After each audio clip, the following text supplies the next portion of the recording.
Chapter 6. There were 4 men present in the dimly lit room. 2 were clergymen and 2 were psychiatrists. Doctors Eastman and Sego sat on the grey sofa by the western window, and Fathers Quarcoopome and Oken sat on the cream sofa by the eastern window.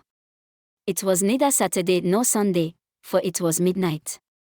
Charles stood up, briefly welcomed them all to the gathering and, as usual, offered drinks. When they were all settled, Dr. Eastman, who had been contentedly puffing on his ebony pipe, began to speak. "We all know why we are here, so I suggest we get down to business.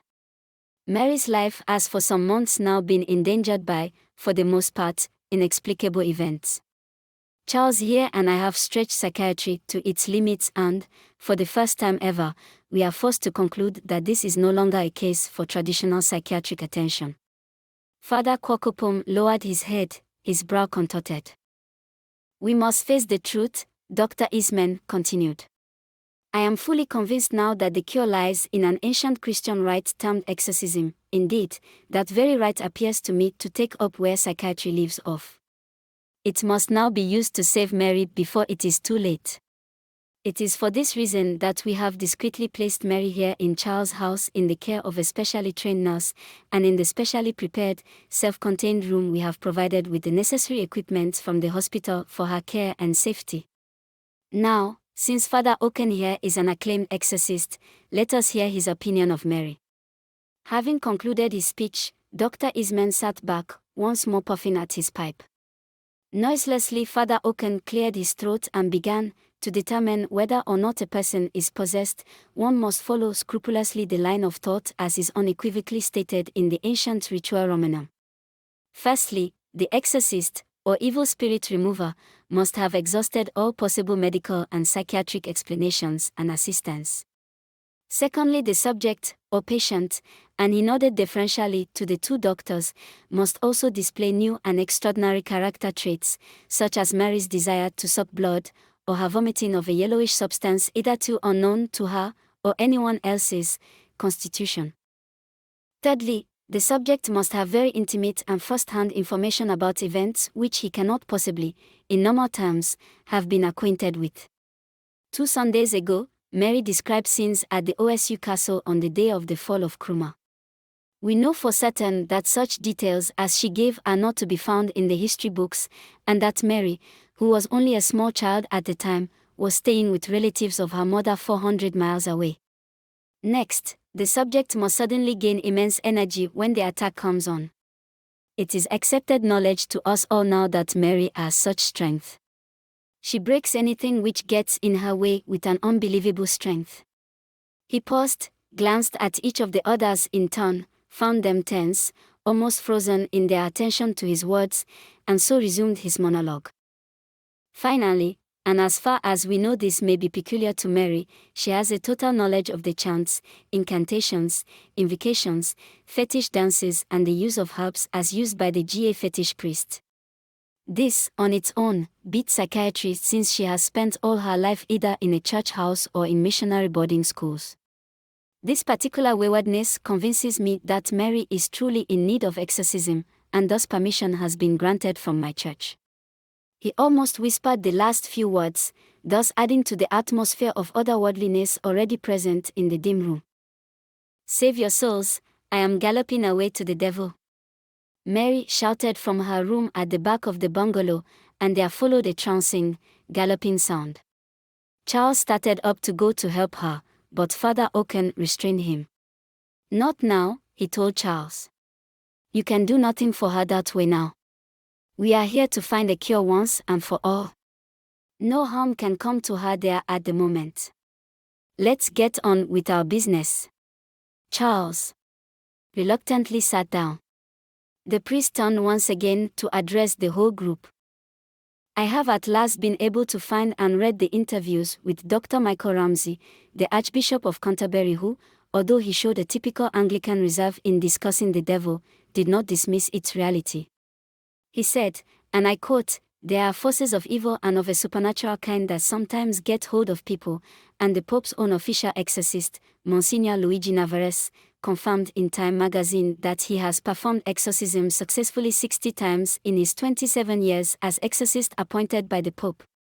He said that each time the devils tried to harm him but were ineffective. He went further to illustrate a case in which the victim's skin turned white, his teeth became transparent and his eyes bulged with balls of flame, whilst fire issued from his mouth. Father Okan stopped, and in the silence which followed his words, the wall clock began to tick loudly as if it had been electronically amplified. Then suddenly it stopped and, as they all three sat watching, it began to fall to the floor in slow motion before their very eyes. Eventually it crashed down on the floor and, as it did so, Mary shouted from her room, "I hold time and space in my power." Charles got up once more to go to her, but Father Okan shouted to him, "Do not take instructions from the filthy devil. Now sit down and control yourself." He turned to Mary's father, "Father Quarcoopome, may I solicit your opinion on the current suffering that Mary is undergoing?" "Mary needs Jesus," the bishop intoned sadly. "My salvation is in the shrine," Mary shouted. Charles shook his head in complete understanding, but trying to catch the bishop's eye, found that he was avoiding his gaze. "Our one and only wish is to cure Mary," Dr. Isman put in, hoping to ease the mounting tension. "What is your feeling about the suggested exorcism of your daughter, Bishop?" Father Quarcoopome cleared his throat. "I too have been doing my own research," he told them. In 1948, a teenage boy in suburban Labodi was afflicted mysteriously for months by poltergeist phenomena. He began to bleat like a goat, and one night, just before daybreak, his bed changed places noiselessly half a dozen times. During mealtimes his plate would take off a foot high from the table, spin around and land softly elsewhere, and all through this the food would be intact. After months of hospitalization at a mental institution in Accra, the doctors finally described his case as beyond the reach of psychiatry. Then the Anglican Church was approached for the rite of exorcism. When the approval came from Canterbury, it was suggested that the method be taken from the ritual Romanumber, which involves services with special prayers, the chanting of particular psalms, the burning of a special kind of incense, the sprinkling of holy water, fasting and the constant presence of the crucifix in the room and, if possible, around the subject's neck. In fact, an old friend of mine was part of that experience, and having witnessed both its authenticity and its success, he advises me to agree to such a rite being performed upon my daughter, for it does seem, sadly, that she has gone beyond the realms of psychiatry. The three listeners looked at each other with a nodding approval. In a previous meeting, without the bishop, they had privately agreed that he was going to be the hurdle to performing the rite. "Let it be at the appointed hour of God then," said Father Okan. "But before we go, Charles, let me remind you, do not go to Mary until we all return here again." "That is an order." One after the other they filed out of Dr. Charles Sego's hall. Sitting alone afterwards, Charles took a look at the cablegram which had been lying forgotten and unopened on the table for 3 days. He opened it with little interest. He read it slowly, then sat bolt upright. The information it contained stung him into life. Quickly he made up his mind.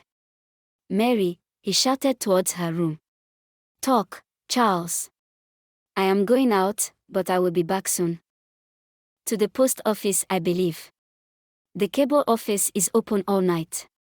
"You are going to tell your fiancé not to come next week because you are moving house." "That's a lie. On your mind are 5 words, moving house." "Wait." Advice follows. Charles, used by now to such uncanny accuracy, nodded and went out.